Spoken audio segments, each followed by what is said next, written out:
Welcome to data science with doctor Waseem. इस video के अंदर हम नैव बेस एल्गोरिदम की इम्प्लीमेंटेशन के हवाले से देखेंगे कि sklearn को यूज़ करते हुए किस तरह से हम डॉक्यूमेंट्स को क्लासीफाई कर सकते हैं। ठीक है। सबसे पहले हम फर्स्ट लाइन के अंदर आप देखें कि हमने फेच 20 न्यूज़ ग्रुप जो है उसको इंपोर्ट किया है। ठीक है। फेच 20 न्यूज़ ग्रुप जो है वो एक जो हमारा डाटा सेट है 20 न्यूज़ ग्रुप का, उसको इंपोर्ट करने में हमारी हेल्प करेगा, उसको फेच करने में एक्चुअली जो है हमारी हेल्प करेगा। ये जो 20 न्यूज़ ग्रुप का डाटा सेट है बहुत पॉपुलर है, इसमें 20 कैटेगरीज़ हैं। ठीक है। हम इसमें से सिर्फ 4 कैटेगरीज़ जो हैं वो यूज़ करेंगे इस ट्यूटोरियल के अंदर। और यहाँ पे देखें हमने उन कैटेगरीज़ के नाम लिख दिए, soc.religion.christian, comp.graphics, इलेक्ट्रॉनिक्स है साइंस की कैटेगरी में। ये बेसिकली एक ही कैटेगरी का नाम है, तो ये इसको इस तरह से डिवाइड किया हुआ है, साइंस के अंदर इलेक्ट्रॉनिक्स है और इसी तरह से साइंस के अंदर जो है वो मेडिकल है। ठीक है। तो ये जो डिवीज़न की हुई है हमने, ठीक है, ये इस डाटा सेट के अंदर ये इस तरह से जो है ये डिवीज़न हुई हुई है। ठीक है। इस डाटा सेट में से ये 4 कैटेगरीज़ अब हम फेच करेंगे। ठीक है। ये इसको फेच करने का क्या तरीका है, हम ट्रेनिंग बेसिकली ट्रेन डाटा जो है ये हम फेच कर रहे हैं, ये वाली कैटेगरीज़ हैं और हम इनको शफ़ल कर रहे हैं रैंडमली। ठीक है। तो जब हम ये लाइन एग्जीक्यूट करेंगे तो हमारे पास ये इन 4 कैटेगरीज़ का डाटा जो है ये फेच होके हमारे पास ये 20 अंडरस्कोर ट्रेन के अंदर आ जाएगा। इसमें हम देख सकते हैं कि 20 underscore train dot target names. ठीक है। टारगेट नेम्स जो हैं वो क्या हैं। ठीक है। तो इसमें आपको पता चलेगा कि आपके पास एक्चुअली ये 4 जो हैं ये कैटेगरीज़ हैं। ठीक है। तो ये 4 कैटेगरीज़ लोड हो चुकी हैं। टारगेट नेम्स का ये मतलब है कि ये 4 आप कह लें क्लासेस हैं जो कि इन डॉक्यूमेंट्स इन 4 तरह के ये डॉक्यूमेंट्स जो हैं हमारे पास 20 अंडरस्कोर ट्रेन के अंदर लोड हो चुके हैं। अगर इनकी हम लेंथ देखें, data 20 underscore train dot data. ठीक है। तो इसका जो डाटा है उसकी लेंथ जो है वो 2368, यानी इतने टोटल डॉक्यूमेंट्स हैं इन 4 कैटेगरीज़ के अंदर। ठीक है। और इसी तरह से हम इनकी फ़ाइल नेम्स भी देख सकते हैं। फ़ाइल नेम हम एक एक डॉक्यूमेंट की लहज़ा भी देख सकते हैं और उनका हम उनकी लेंथ भी देख सकते हैं कि हमारे पास टोटल कितनी फ़ाइल्स जो हैं वो इस डाटा के अंदर पड़ी हुई हैं। एक्चुअली इस 20 ट्रेन के अंदर ये सारी फ़ाइल्स लोड हो चुकी हैं, उसके अंदर डाटा के अंदर सारा डाटा पड़ा हुआ है, फ़ाइल नेम्स के अंदर जो है सारे फ़ाइल नेम्स पड़े हुए हैं। अगर हम किसी एक फ़ाइल को देखना चाहते हैं तो वो भी हम देख सकते हैं। लेट्स से किसी लास्ट फ़ाइल को देखना चाहता हूँ। ठीक है। जो डाटा के अंदर लास्ट फ़ाइल है, ठीक है, -1 से मैं उसकी लास्ट फ़ाइल को देख रहा हूँ। ठीक है। तो ये इसको मैं थोड़ा डिवाइड कर देता हूँ आपकी आसानी के लिए। यहाँ तक अगर आप देखें जो मैंने सेलेक्ट किया हुआ है, तो 20 अंडरस्कोर ट्रेन डॉट डाटा -1 का ये मतलब है कि लास्ट वाला जो डॉक्यूमेंट है उसको लेके उसको न्यू लाइन से स्प्लिट करना है। ठीक है। तो ये इसको लास्ट डॉक्यूमेंट को लेके उसको न्यू लाइन से स्प्लिट कर देगा। तो अगर लेट्स से 10 लाइनें हैं तो 10 लाइनें मेरे पास उनकी लिस्ट आ जाएगी। अब उन 10 लाइनों में से मैं पहली 3 लाइनें जो हैं वो सिर्फ प्रिंट करवाना चाहता हूँ, तो वो उसके लिए मैंने ये यहाँ पे ये स्लाइस कर लिया उसको, अपनी लिस्ट को। ठीक है। अब ये स्लाइस करने के बाद मैं ये चाहता हूँ कि वो लिस्ट जो आइटम्स हैं वो न्यू लाइन से जॉइन हो जाए। ठीक है। तो वो ये देखें ये न्यू लाइन से यानी कि ये अलग-अलग लाइन के अंदर इस तरह से जो हैं 3 लाइंस जो थी वो मैंने इस तरह से डिस्प्ले करवा दी। ठीक है। मकसद ये था सिर्फ कि मैं ये देखना चाह रहा था कि लास्ट लाइन जो मेरा लास्ट जो फ़ाइल है मेरी, उसमें क्या वर्ड्स आ रहे हैं, उसमें कौन-सी पहली 3 लाइन्स कौन-सी हैं जस्ट। ठीक है। इसी तरह से ये कुछ जो है इसमें सर्किट की डिटेल आ रही है, सर्किट का वर्ड आ रहा है, इसी तरह से टेलीफ़ोन का वर्ड आ रहा है। तो लगता है कि जैसे इसकी जो क्लास होगी वो इलेक्ट्रॉनिक्स होगी। तो हम इसको कंफर्म करते हैं, हम 20 ट्रेन डॉट टारगेट जो लास्ट जो फ़ाइल है उसका टारगेट देखना चाह रहे हैं। तो वो हमें यहाँ पे एक नंबर मिलेगा। ठीक है। वो नंबर जब हम टारगेट नेम्स की लिस्ट को देंगे तो फिर हमें उसका नाम मिलेगा। कहने का मकसद ये है कि 20 ट्रेन डॉट टारगेट जो है उसमें नंबर्स की फॉर्म में क्लासेस होती हैं। अगर आप वैसे भी देखें पहले 10 टारगेट्स आप देखें तो आपको 0, 1, 2, 3 इस तरह से क्लासेस जो हैं वो साइन हुई मिलेंगी।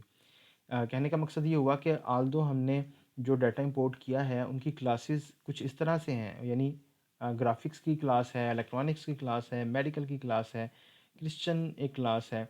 लेकिन डाटा के अंदर जब हम इसको ट्रेनिंग वगैरह करवाएंगे, टेस्ट करवाएंगे, तो वो नंबर्स की फॉर्म में, यानी कि ग्राफिक्स को लेट से हो सकता है कि 3 असाइन हो, इलेक्ट्रॉनिक्स को 2 असाइन हो, या 0, 1, 2, 3, 4 इस तरह से असाइन हो। ठीक है, तो ये आप कह लें कि एफिशिएंसी के लिए हम इसको इस तरह से स्टोर करते हैं, और इसको एक्चुअली जो है हम न्यूमेरिक वैल्यूज़ जो हैं वही यूज़ कर रहे होते हैं। ठीक है जी।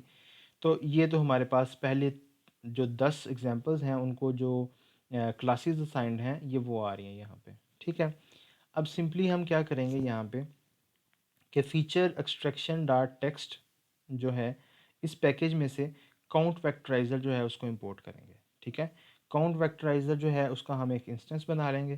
काउंट वेक्टराइज़र जो है उस पे जब हम फिट ट्रांसफॉर्म जो है वो कॉल करेंगे, उसको डाटा जो है वो एज इनपुट देंगे, तो ये हमें बेसिकली हम ये कह सकते हैं कि हमें ये टर्म फ्रीक्वेंसीज जो है वो कंप्यूट करके दे देगा। ठीक है, ये हमें 23,168 जो डॉक्यूमेंट्स हैं उसमें टोटल जो हैं वो 36,000 वर्ड्स हैं, 36,807 वर्ड्स हैं। तो ये उसके करस्पॉन्डिंग हमें एक पूरा मैट्रिक्स बना के दे देगा, जिसमें 0, 1 की बजाय एक्चुअली उनकी फ्रीक्वेंसीज आ रही होंगी। ठीक है, अगर हम इसको और बेहतर करना चाहें तो हम T F I D F transform जो है वो यूज़ कर सकते हैं। जैसे हमने लास्ट वीडियो के अंदर डिस्कस भी किया था कि T F I D F transform जो है वो टर्म फ्रीक्वेंसी को भी देख रहा होता है और इन्वर्स डॉक्यूमेंट फ्रीक्वेंसी को भी देख रहा होता है। ठीक है, तो T F I D F transformer जो है उसका हमने इंस्टेंस बना लिया। ठीक है, और उसी तरह से उस पर भी जब हम फिट ट्रांसफॉर्म उनका फंक्शन कॉल करेंगे और उसको ये एक्स ट्रेन काउंट्स जो हमने काउंट वेक्टराइजर से कंप्यूट किए हैं वो उसको एज इनपुट देंगे, तो वो हमें जो है वो उसका T F I D F जो है वो सारी टर्म्स का कंप्यूट कर देगा। अगर हम इसकी अब शेप देखें, ये जो मैट्रिक्स हमारे पास बना है, ठीक है, इसकी शेप अगर हम देखें तो ये भी 2368 इसमें रोज़ हैं और उतने ही कॉलम्स हैं, 36,807 कॉलम्स हैं। ठीक है, यानी कि जैसे यहाँ पे था, जितने यहाँ पे रोज़ और कॉलम्स थे मैट्रिक्स के अंदर, जब हमने शेप से देखा था, तो वो जो शेप वहाँ पे थी वही शेप यहाँ पे है। फ़र्क सिर्फ ये है कि यहाँ पे काउंट्स आ रहे थे, यहाँ आप कह लें टर्म फ्रीक्वेंसी आ रही थी, यहाँ पे T F I D F उसकी वैल्यू आ रही है। ठीक है, नेक्स्ट हमारा जो काम है वो बहुत इजी है। अब हमने प्री प्रोसेस कर लिया है अपने डॉक्यूमेंट्स को, तो हम multinomial N B naive Bayes जो है उसको उसका जो है एक इंस्टेंस जो है उसको यूज़ करते हुए फिट का फंक्शन जो है वो कॉल करेंगे, और उस पर हम एक्स ट्रेन जो है ट्रेनिंग डाटा जो हमारे पास ट्रांसफॉर्म फॉर्म में है वो दे देंगे एज इनपुट, और जो हमारे पास टारगेट क्लासेस हैं वो दे देंगे। ठीक है, ये एग्जीक्यूट करने के बाद हमारे पास जो क्लासिफायर है उस वो ट्रेन हो जाएगा। ठीक है, अब इस क्लासिफायर को यूज़ करते हुए लेट्स से हम कोई नए डॉक्यूमेंट्स जो हैं उनको क्लासिफाई करना चाह रहे हैं। ठीक है, लेट्स से ये दो डॉक्यूमेंट्स हैं हमारे पास, I need to purchase a telephone और open G L on the G P U is fast. हम ये देखना चाह रहे हैं कि ये हमारा जो क्लासिफायर है ये इस पहले डॉक्यूमेंट को, जो कि एक ही सेंटेंस का डॉक्यूमेंट है, इसको कौन सी क्लास असाइन करेगा उन 4 क्लासेस में से जो हमने जिस पे ट्रेन करवाया है, और इसी तरह से ये जो दूसरा डॉक्यूमेंट है इसको कौन सी क्लास असाइन करेगा। ठीक है, अब इसमें इम्पॉर्टेंट ये है कि जो हमने ट्रांसफॉर्मेशन, जब हमने ट्रेनिंग करवाने से पहले जो ट्रांसफॉर्मेशंस करवाई थी, यानी हमने काउंट वेक्टराइज़र जो है उसको यूज़ किया था और T F I D F जो था उसको यूज़ किया था, तो यहाँ पे भी हम वही ट्रांसफॉर्मेशंस पहले करेंगे। ठीक है, और उसके लिए हम ट्रांसफॉर्म का फंक्शन अब कॉल करेंगे। आपने देखा होगा पहले हमने फिट ट्रांसफॉर्म का फंक्शन कॉल किया था, लेकिन जब हम ट्रेनिंग करवा लेते हैं तो उसके बाद फिर टेस्टिंग के लिए हम वही वाले जो हमारे ट्रांसफार्मर्स हैं वही वाले हम यूज़ कर रहे होते हैं, हम उसको दोबारा फिट नहीं करते। तो हम जस्ट काउंट वेक्ट डॉट ट्रांसफॉर्म जो है उसको डॉक्यूमेंट्स को देंगे। ठीक है, ये हमें काउंट्स कंप्यूट कर देगा, और इसी तरह से हम T F I D F जो है वो इसको देंगे, वो हमें TF-IDF जो है ट्रांसफॉर्म जो है वो हमें हम एक्स न्यू काउंट जो है वो उसको दे देंगे, तो वो हमें उसका ट्रांसफॉर्म जो है उस पर ट्रांसफॉर्म अप्लाई करेगा और उसका TF-IDF जो है वो हमें कंप्यूट करके दे देगा। ठीक है, अब ये हमारे पास वो वाली फॉर्म आ गई जिस फॉर्म में हमने इसको ट्रेन करवाया था। तो इस फॉर्म को दे के हम इसको प्रेडिक्ट करवा सकते हैं। तो हमने इस फॉर्म को इस फॉर्म का जो डाटा है वो उसके प्रेडिक्ट के फंक्शन को दिया। ठीक है, और वो हमारे पास प्रेडिक्टेड उसकी कुछ क्लासेस आ गई होंगी। ठीक है, अब वो प्रिडिक्टेड क्लासेस जो हैं वो 0 1 2 3 इस तरह से कुछ आएंगी, लेकिन हम ये चाहते हैं कि वो जो क्लासेस हैं वो स्ट्रिंग की फॉर्म में जो है वो रिप्रेजेंट हो। ठीक है, स्ट्रिंग, ताकि हम उसको आइडेंटिफाई कर सकें कि ये इलेक्ट्रॉनिक्स है या ये किस कैटेगरी से बिलोंग करता है। ठीक है, तो उसके लिए हम क्या करेंगे कि डॉक कैटेगरी, ठीक है, जो न्यू डॉक्यूमेंट्स हैं हमारे पास, हम हर एक की क्लास देखना चाह रहे हैं, उसकी प्रिडिक्टेड जो वैल्यू आ रही है उसको हमने कैटेगरी से दे दिया, कैटेगरी को दे दिया वेरिएबल को। तो इसको हम डॉक और कैटेगरी इन दोनों को लेते हुए डॉक को पहले प्रिंट करवा देंगे। ठीक है, और फिर हम 20 ट्रेन डॉट टारगेट नेम्स वाली ही जो लिस्ट है उसको यूज़ करेंगे ताकि हम नाम प्रिंट करवा सकें, और उसमें उसका इंडेक्स जो है वो यहाँ पे दे देंगे जो कि हमारी प्रिडिक्शन आई है। ठीक है, तो इससे जब इस पे आइट्रेशन होगी तो हमारे पास एक्चुअली इस तरह से उस वो डॉक्यूमेंट लिखा हुआ आ रहा है, और आगे जो प्रिडिक्शन हुई है तो देखें यहाँ पे I need to purchase a telephone जो है उसको क्लास असाइन हुई है साइंस इलेक्ट्रॉनिक्स, और open G L on the G P use fast इसको क्लास असाइन हुई है ग्राफिक्स की। ठीक है, तो ये हमें इस तरह से हमने प्रेडिक्शन की और देखा कि हमारे नए डॉक्यूमेंट्स को क्या क्लास जो है वो असाइन हो रही है।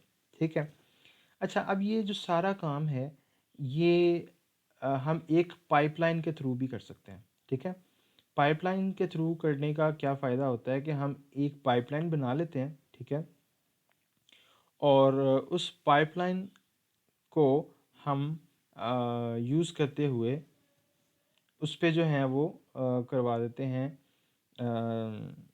फिट भी करवा लेते हैं और फिर टेस्ट भी करवा लेते हैं। यानी कि अगर हमने प्री प्रोसेसिंग के दौरान लेट्स से 5-6 डिफरेंट टास्क्स जो हैं, 5-6 डिफरेंट ट्रांसफॉर्मेशन जो हैं वो करनी है ट्रेनिंग डाटा पे भी और टेस्ट डाटा पे भी, तो बेहतर है कि हम एक पाइपलाइन बना लें। उस पाइपलाइन को हम ट्रेनिंग के वक्त भी यूज़ कर लें और टेस्टिंग के वक्त भी यूज़ कर लें।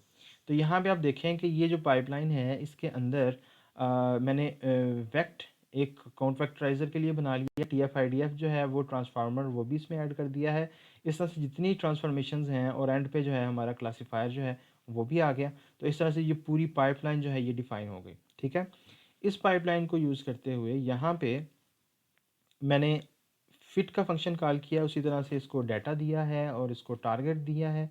तो ये मेरा क्लासीफायर यहाँ पे ट्रेन हो जाएगा, और प्लस इसमें सारी ट्रांसफॉर्मेशंस भी अप्लाई हो चुकी होंगी। ठीक है, और जब मैं इसको टेस्ट करना चाहता हूँ, ठीक है, तो मैं फेच 20 न्यूज़ ग्रुप जो है उसमें अब सबसेट कौन सा लूँगा, टेस्ट वाला। ठीक है, और कैटेगरीज़ वही वाली मेरी होंगी जो मैंने 4 कैटेगरीज़ डिफ़ाइन की होंगी, और ये शफ़ल और रैंडम स्टेट ये उसी तरह से आ जाएगा। और मेरे जो डॉक्यूमेंट्स जिनको मैंने टेस्ट करना है वो 20 टेस्ट डॉट डाटा के अंदर होंगे, वो मैंने यहाँ पे लदा कर दिए।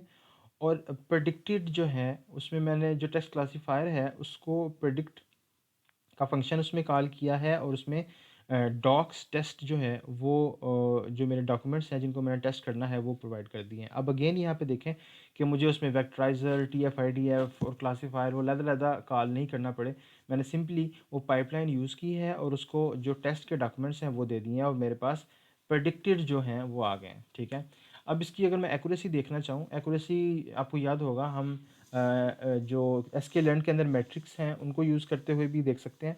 लेकिन एक और तरीका भी है सिंपल, कि आप numpy जो है उसका मीन का फंक्शन यूज़ कर लें। ठीक है, और इसमें आप प्रेडिक्टेड जो हैं उसको कंपेयर कर लें जो टारगेट वैल्यूज़ आनी चाहिए थी। ठीक है, तो ये सारी वैल्यूज़ को कंपेयर कर लेगा और उसका मीन ले लेगा, तो आपके पास उसकी एक्यूरेसी आ जाएगी। तो यहाँ पे आप देखेंगे ये 87% इसकी एक्यूरेसी आ रही है। ठीक है, अच्छा, पाइपलाइन में और एक और मज़े की बात ये है कि आप पाइपलाइन, पूरी पाइपलाइन जो प्री प्रोसेसिंग की आपकी पाइपलाइन है उसको आप कहीं पे भी आल्टर करके चेक कर सकते हैं कि परफॉर्मेंस कैसी जा रही है। यानी कि ये नेक्स्ट एग्जांपल में अगर हम देखें तो हम सपोर्ट वेक्टर मशीन एक हमारा क्लासिफायर है जो काफ़ी अच्छा क्लासिफाई करता है टेक्सचुअल डॉक्यूमेंट्स को। वो SGD क्लासिफायर के नाम से हम इसको इंपोर्ट करेंगे लीनियर मॉडल के अंदर से। और यहाँ पे हमने अपनी पाइपलाइन के अंदर सिर्फ वो क्लासिफायर जो है उसको चेंज कर दिया, बाकी हमारे 2 ट्रांसफार्मर्स वैसे ही हैं, यहाँ पे 10 ट्रांसफार्मर भी हो सकते हैं। ये 2 ट्रांसफार्मर वैसे ही हैं और यहाँ पे जो क्लासिफायर है उसको हमने रिप्लेस कर दिया SGD क्लासिफायर से। पहले हमने नैव बेस जो है वो क्लासिफायर यूज़ किया था, अब हम सपोर्ट वेक्टर मशीन जो है वो यूज़ कर रहे हैं। तो सपोर्ट वेक्टर मशीन जो है वो कुछ पैरामीटर्स लेता है, ठीक है। ये डिफ़ॉल्ट कुछ पैरामीटर्स हमने दे दिए, लॉस हिंग है, पेनल्टी L2 है, ठीक है, अल्फ़ा की वैल्यू दे दी, रैंडम स्टेट, मैक्सिमम आइट्रेशंस और टोल, ठीक है। तो इसकी जो प्रॉपर्टीज़ जो आर्गुमेंट्स हैं इनकी डिटेल में हम नहीं जाएंगे अभी, ठीक है। इसमें हमने उसी तरह से फिट का फंक्शन कॉल किया और यहाँ पे हमने डाटा और उसका ट्रेनिंग जो है लेबल्स दे दिए। तो ये हमारे क्लासिफायर को जो है वो इसने ट्रेन करवा दिया, ठीक है, जो हमारा सपोर्ट वेक्टर मशीन का क्लासिफायर है। हमने यहाँ पे प्रेडिक्शन करवा ली अपने टेस्ट डॉक्यूमेंट्स को यूज़ करते हुए और हमने उसकी एक्यूरेसी जो है वो कंप्यूट कर ली। तो आप देख सकते हैं कि इसकी एक्यूरेसी जो है वो 92% आ रही है, ठीक है। अगेन यहाँ पे हमें वो प्री प्रोसेसिंग वाले सारे स्टेप दोबारा नहीं करना पड़े, ठीक है। तो इस तरह से हमें पाइपलाइन को यूज़ करते हुए काफ़ी फ़ायदा हो जाता है। तो इस वीडियो के अंदर हमने ये देखा कि किस तरह से हम प्री प्रोसेसिंग जो है वो करते हैं टेक्सचुअल डॉक्यूमेंट्स की, ठीक है।